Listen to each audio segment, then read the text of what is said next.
This is the Aliens Investor Pitch Submission for Eddie Rapp for the 2015 Conrad Spirit of Innovation Challenge.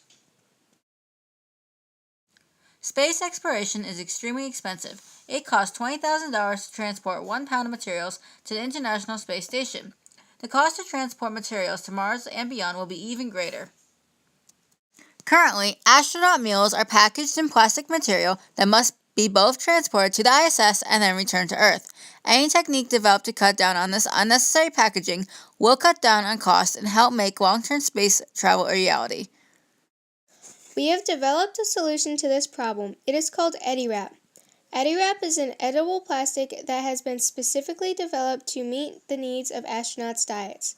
Those exposed to long-term microgravity face problems with muscle wasting, increased intracranial pressure, and low vitamin D levels.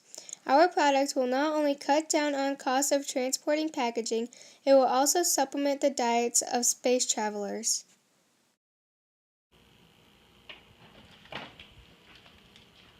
These are some examples of Eddie Rapp that we have made in our home lab.